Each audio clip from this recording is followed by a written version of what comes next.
Sports Podcast.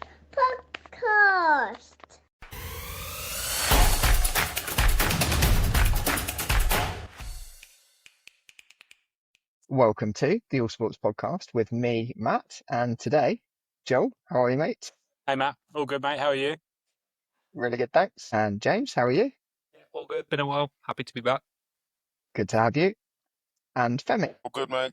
You'll think me being here the last couple of weeks would actually lead to my name being called second, but not here and there. Oh no, it's in age order. Be just about podcast appearance order. We'll have to have a look at Joel and James's. But yeah, what did you go back on probation for? Oh, turning up late to the podcast. Yeah. So you're still on probation. I mean, you were late today. You were 7 minutes late today. So. If I was 7 minutes late, James must be in half an hour then. Us with you. No, James wasn't supposed to be here, so this is James gets a pass on his lateness today. He's not happy with that. Plus, it keeps the people on the audio platforms on tenterhooks. They're like, is Femi there? Is Femi there? Yeah, sorry to disappoint you on audio platforms. He is here. So we will kick off with the Champions League. Champions League final this weekend. Inter Milan versus PSG. We called it that Inter were going to be incredibly hard to beat with that defensive setup and absolute masterclass from the coach. How did it play out? The exact opposite of that. They were so bad, Inter, I thought. I think it was a case of that. Inter lost it rather than PSG won it, or a little bit of both. I think mostly the former than the latter, personally. Like, PSG did everything right, made good decisions, executed in key moments, but I just thought Inter looked desperate from the start, defended desperately. That's why DiMarco finds himself 4 yards deeper than everybody else for that second goal, and then he's running across the face of the goal to try and make up for his error. And they were like that. I think that was a bit of a microcosm for what they were like. They were just reacting to what PSG were doing, but terrified of what they could do to them at the same time. Yeah, I think it was quite an interesting tactical battle, especially seeing PSG kick the ball out for a throw-in with the first kick of the game. It's very much like they had box press. They wanted them in it from minute one. And I think for the first half an hour, Inter were just strangled. They couldn't get out. They couldn't really get any control of the ball like they wanted. And you don't see it a lot teams that play back threes like they do, because you usually see centre halves passing it between themselves and you get a bit of a boring game. But Inter, the press was just phenomenal. They're crazy off the ball, PSG. The intensity that they press at and the amount of the game that they're able to do it for as well. Staggering. Yeah. I mean, you look at the team that they've moved from over the last few years to what they have. They had a front three of Neymar, Messi, and Mbappe. They could never have ever played that style before. But the youth that they have, and I think Luis Enrique has a lot of credit to take because he's even got Dembele working harder than anybody else on the pitch. These guys are putting in the yards. So, like you say, it's just not for half an hour of the game. It's 90 minutes every single game. Literally. It was interesting listening to the Stick to Football podcast with Thierry Henry over the last week. And he was saying about one of the elements of the game. What are you good at? And people talk about the on the ball stuff. They talk about the dribbling. They talk about the crosses, the finishing. They said he learned to love the press, the off the ball stuff, loving to do the press, being that first line of defense and chasing them down. And he said what they did in 2006 with Barcelona in that Champions League final. That's exactly what we got from PSG this time around. This isn't the PSG that we've become accustomed to. They've been loose. They've been really attacking, but they've been loose over the last 5 years since they've had the big investment. But this has been quite transformative and could be a new era in Champions League football. I think it's really exciting as well. Doué was brilliant, man. So young. We talk about Lamine Yamal, but Doué, I think he's come alive, especially in the Champions League. He dominated even against Arsenal. He had a really good performance. Against Liverpool, we also, showed up and showed out. I think he won the Young Player of the season for Champions League. I know that the Barcelona fans probably have a lot to say about that, but I think it was very well deserved. I think throughout the whole tournament, he was brilliant. Dembele, as we know, probably Ballon d'Or winner. But I think similar to what Joe said, like Federico, what's his name? DeMarco. In the famous words of Arteta, if I say what I want to say, I'm suspended 6 months. That's probably the worst defensive performance, I've seen in a long, long time for such a big occasion as well. In the final, to be so loose, so easy to beat. It wasn't like it was like he wasn't even there. Do you know what I mean? Like he was playing the game, was playing his own game. If I'm even being honest, like if I'm being so critical about him, like he just wasn't there. Like it was basically 10v11. With how poor he was. I mean, the rest of his teammates weren't as good anyway, but they were just so poor, so easy to beat, so easy to read. Like even in attacks, like they did create 1 or 2 chances, if they did score, we might be talking about a different game. But there wasn't anything I saw that would have made me think Inter had a chance. It gave me PTSD, man of the United Barcelona 2011 final, where they just absolutely ripped us apart. It was just men against boys in that game.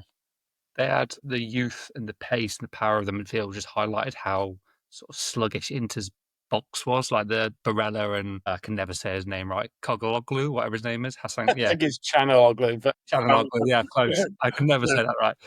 They looked like they were in different leagues of like not only physicality but like the technicality of those midfielders for PSG. They never looked out of control. And when you get that early goal and a second one as well, like Inter was just looked pretty much shell shocked, and they were never really going to get back into the game at that point just because of how PSG play and how quick it is. It's just difficult to pin a team like that. I think, the fact that the goals came quite quickly. So the first goal and the second goal were quite close to each other, but the third goal and the fourth goal were also quite close to each other. And I think that shows that's more PSG and the fact that they're so relentless. And if they sniff a weakness, it gives them more energy, and then they kind of like James said, just strangle the game. And I feel like they did that in the short periods after scoring. But yeah, I feel like there were just swaths of the game in between that where Inter just weren't really able to impart themselves on the game, really. A word for Hakimi as well. What are we doing, mate? Scoring the first goal in the Champions League final, you choosing not to celebrate. Like, what are we doing? Yeah, that's awful. What are we actually doing, man? Yeah. I mean, you see the contrast with the academy player who's come on. Yeah, he went crazy. Yeah, he went crazy. He went nuts. Like, you think he scored the World Cup, but that's what football's all about. Like, you score goals and you celebrate. Like, this is, this is the thing of dreams, and then you don't take that for granted, regardless of whether you're playing against your old team or not. Like, you celebrate. It's the Champions League final. No one's gonna hold you. I wouldn't say it was that. Like, there's no rivalry between Inter and PSG. Like that Exactly. was the first time they'd ever played each other in a competitive game, which I found absolutely nuts to learn. And these players around European clubs tend to these are the kind of clubs that he'll move back to, and he doesn't want to like sort of ruin that bridge. He's played there, he probably enjoyed it. I don't have a huge problem with it, but the way he played itself was like his position was so strange because Doué was quite inverted and playing in like a sort of right-sided 10. He was playing right wing half the game. It was just mad to watch. I mean, look at where he is for the goal. That goal, yeah, exactly. That's what 11 minutes in. Yeah, there's no concerns, there's no caution. He's like, yeah, I'll score it. I'll tap this one as a right back. And I think that's why, like you mentioned DeMarco, but I think Dumfries was really poor as well. And I think the reason that those two struggled so badly is because of what those PSG fullbacks do to you. Like, then it means that you've got the front three of PSG are kind of attached to the back three of Inter. So then Dumfries and DeMarco feel like they have to deal with the fullbacks, but they're pushing so high, so wide, so quickly. And, their job within the team is not only to defend that space, it's to go the other way as well. That's DeMarco and Dumfries that I'm talking about. So they probably got just stuck in the middle, trying to overcompensate. They just had the overload on both sides every single time. And you saw how much space and time they had. There was points in the game there where there was all 10 PSG players probably camped within like the 40-yard zone. Because as soon as those fullbacks were stuck at the back, they couldn't get out. Because as soon as they left them, you've got a 5v3. So yeah, I mean, it does highlight how good of a manager Luis Enrique is, but it's not a fairy tale. Like, they've spent a lot of money over the last 10, 15 years, and this is what they would have expected 10 years ago. Like, this isn't like an unexpected game. It was just the way that they played football was something that everyone, this is good to watch. I also The way think, that they've transitioned it though is now they were just buying players in, right? They were just adding world-class talent. They've transitioned it now to investing more broadly in the club, and I think that was probably symptomatic in the average ages of the team. Like you had PSG's average age was 25 in the starting 11, and Inter's was 30, nearly 31. Yeah. yeah, proper athletes. Profile of the player that they're still signing world class players. They're just Yeah, signing younger world class players now. I think, Third highest wage yeah, in I Europe. think you got like the fact that they're signing players who are really comfortable on the ball, like not just athletic pace, power, but actually comfortable on the ball. Like, I mean, look at United. We signed Ugarte from PSG. I'm sure they were laughing when we started to pay as much as we did for him, you know. And you hear him all the time, you know, when they've got the ball, you know, it's a fight, but when we've got the ball, you know, it's a match. But his skill set doesn't really match that. And then you look in comparison with, you know, Neves and what's his name? The other, yeah, Coutinho and Fabio Maurice, yeah. yeah, you know, he played for Wolves as well. Like he played in the Premier League, and I saw after the game, the Premier League Twitter Twitter page tried to give him a shout out. I'm thinking like, mate, this Coutinho, Coutinho, like, yeah, almost like that is tenuous, isn't it? embarrassing. You know what, I actually didn't realise that was the same player. He played in COVID year at Wolves. Yeah. Yeah, Completely forgot. I don't think he played very much at all. nah, Yeah, he 19 didn't play that games. much. Yeah. But he looks like a different breed of player now. I just think that those three, if you look at them on paper, I just don't think you'd expect them to play the way that they do, but they do. Like they're unbelievably physical. Like the way they move across the pitch and the aggression that they have in their game. I don't think you'd expect, and both sides, like on the ball and off the ball. Mhm. I almost don't think you'd expect that, but it's there every time I watch them. Yeah, Yeah, it's an Nevers kind of interesting. replaced Verratti because they had like similar roles, you know, technically gifted, but also, you know, they go in for the tackle. He's never shy, you know, to make a tackle. You know, he's got that strength as well, that lower body strength, you know, Verratti used to have, and you know, just similar players. So I think credit to Luis Campos as well. You know, he's recruited correctly. You know, just the whole team, even from the president, you know, down to the fitness staff, like they've just been brilliant. They've recruited for the system very well. Like, I don't know if Yeah. you saw the clip last year. It's like a clip of Luis Enrique trying to coach Mbappe 1-1, and he's Yeah, like trying to drill into him the importance of working hard. And obviously, it's gone quite viral because it's just never going to be Mbappe. So Yeah. he was never that fussed about losing him, I don't think, because if you want to play a manager's way, you're going to have to buy players that fit the system, and that's sort of what PSG have done, like very, very well. to be fair to Mbappe, you scored when you've won the World Cup and you scored a hat trick in the World Cup final.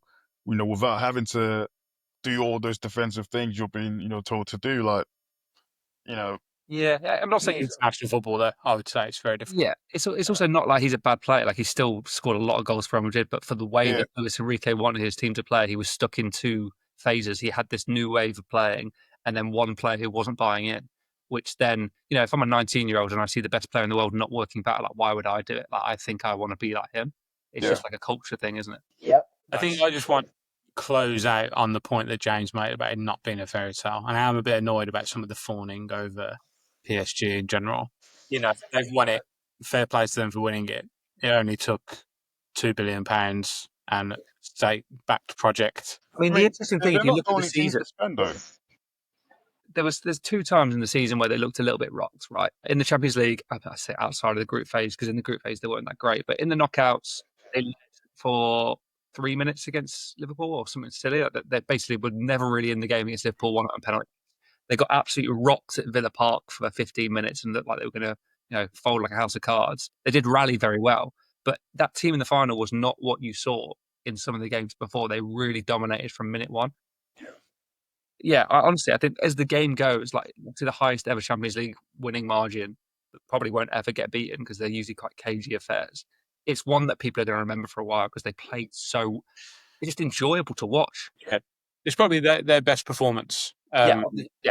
They were very good in the home leg against Liverpool. Yeah, that was really They good. were obviously lost, but they were very good in that. But yeah, I think that the performance on Saturday was kind of up there. But I do think that like Inter ended up being the perfect opponent for them because they couldn't hurt them in behind. They just don't have the pace to do that. They couldn't get the front men into the game, really. And once you take DeMarco and Dumfries that far back and swarm the midfield the way that they did, I feel like it just ended up being a template for them.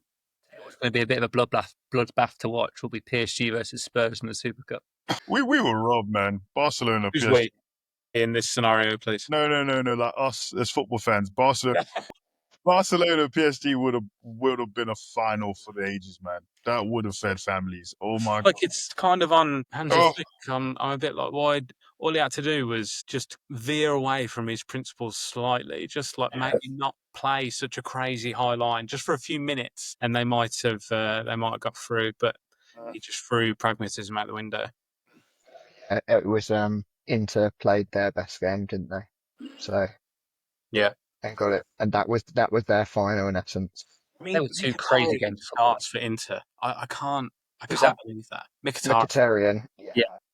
They're just like leggy midfielders that used to be good 5 years ago. Yeah. They got to the final. So if you have enjoyed listening along, if you are still here, the three of you, you can like and subscribe, YouTube and Spotify. Get in touch with us on email at allsportspods@gmail.com. And we will catch you on the next one. Cheers. Cheers.